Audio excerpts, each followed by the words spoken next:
Hello, my name is Salman and I'm a PhD researcher at ORC University of Southampton. And today I'm going to talk about photosensitivity response of pulse 213 nanometer light in planar Bragg grating grating. So here's the outline of my talk, which includes motivation, introduction of small spot direct UV writing technique, investigation of damage threshold, origin of laser-induced damage, possible mechanisms, and summary. So here we are specifically looking at silica-based integrated devices for integrated optics. So there are like several advantages associated with silica. It got low propagational loss, and we can match the waveguide mode to optical fiber with low coupling losses. And it got several applications for sensing, quantum technology, and telecommunication. So the platform we are going to use, that is silicon. So this is our flame hydrolysis deposition system, which we use to deposit silica soot, which we can dope with germanium and boron to enhance the photosensitivity. Later on, the deposited silica soot is kept inside the furnace at a temperature of 1200 degrees Celsius for a nice consolidated glass formation. That is our typical structure which we use for planar optics. It's silicon and got a thermal oxide layer. On it, we deposit coal layer, which is usually doped with germanium and boron, and it has to be photosensitive so that we can write with UV. And later on, there is an upper clad layer on it. So small spot direct UV writing. So our group has been working on it for last 20 years. It was first developed by Bragg, and he used it to fabricate the channel waveguide in doped silica. Later on, the technique was further developed at Southampton to inscribe waveguides and grating simultaneously in a single step. So that is our UV writing system. It got 4-axis air weighting stages, electro-optic modulator to control the phase. So we fabricate waveguides and Bragg gratings using dual beam interferometry approach. So beam splits into two arms. One arm of the interferometer is passed through electro-optic modulator, and then both beams are focused inside the planar layer to generate the interference pattern. So when the sample is translating, electro-optic modulator allows to scan the interference fringes and hence make possible the simultaneous fabrication of channel waveguides and Bragg gratings. There is another advantage of phase control, which is basically to provide full control over the return grating period so that more complex kind of grating profiles, such as Gaussian apodites and chirp gratings, can be fabricated via only software control. So the details of this technique and the G-tuning are given in this paper. So during last few years, we have got a new laser source, which is 213, and it's a 5th harmonic solid state laser. So compared to 244, it's a pulse laser, and it's got a pulse duration of 7 nanoseconds, tunable repetition rate, and its coherence length is quite good, up to 1 meter. However, 244 laser was limited to 6 millimeter. And on a general comparison, it's robust, compact, it got much more power stability, low maintenance, and a single wall plug supply system. So there is another difference between 244 and 213, and that is the peak power density. So with 213, we can get 1,000 times higher power densities compared to 244. So the first use of 213 laser was done by Raman Kashyap back in 2010. So it was specifically in the fibers and without even the need of hydrogen loading. So we have used this laser source to fabricate channel waveguides and gratings in doped silica. And so far, it has been a promising alternative to 244 laser. However, we cannot directly correlate our work to the fiber one because there's a few differences due to fiber composition and the presence of pre-existing waveguide and silicon substrate. So now there is a question. There is a high peak power intensity associated to 213 laser. So what is the effect on silica, on damage or what? So that's what we're going to investigate. So in order to investigate the damage threshold, we have done it using grating multiplexing technique. So it's a silica chip, and it got 9 waveguides. Each waveguide was written at different writing power, and each waveguide contained 10 gratings in it, and each grating was written at a different writing fluence. The fluence range was from 0.36 to 3.65 kilojoule per centimeter square, and this writing power range was from 0.5 to 14 milliwatt. So usually when we do write with 244 nanometer laser, we cannot see waveguides under white light illumination source because refractive index change is quite small and we cannot see it by eye.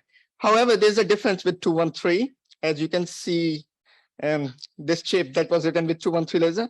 And as I said, the power was variant across the waveguide. So these last 5 waveguides, they were written at really high power. So you can clearly see the signs of surface damage. While the low power one, there is no surface damage here. So there is a zoom in view. So now the question is, what is the reason of this damage? Is this damage is due to surface or waveguide or subsurface damage? To investigate that, there's a quick experiment. We covered the chip with index oil and put a cover slip on it. However, there was no significant visual change has been seen. So the damage is unlikely to be at surface. There was another way to check that, and that was through the grating characterization. So we performed the characterization after putting index oil, 15 minutes after, 13 minutes after. However, all the reflection spectra lie on the top of each other. No change has been observed. Now, to further investigate the origin of damage, we diced and angle polish the end facet to reveal the different layers of silicon under the microscope. So that was basically to perform to get a better resolution. So these are the optical microscopic images. So in figure A, you can clearly see that is the top surface, and that's cladding, core, thox layer, and that is the silicon surface. That is the high resolution image. By adjusting the focus, we have noticed that this black damage effect was coming through the silicon and silica interface. However, no evidence of amorphous silicon has been detected in Raman spectroscopy. Now there's another question. What is the role of damage on the grating and waveguide properties? So here is the grating characterization of the waveguide, which was written at 0.5 milliwatt power. There was no damage on it. So as you can see that each grating was written at different writing fluence. You can see the grating saturation on these 2 gratings because they were written at really high fluences. So it resulted into really high change in refractive index. So now I'm going to show you the grating characterization of the other waveguides, which were written at all other powers from 0.5 milliwatt to 14 milliwatt. So we picked 3 different fluences, 0.61, 1.83, and 3.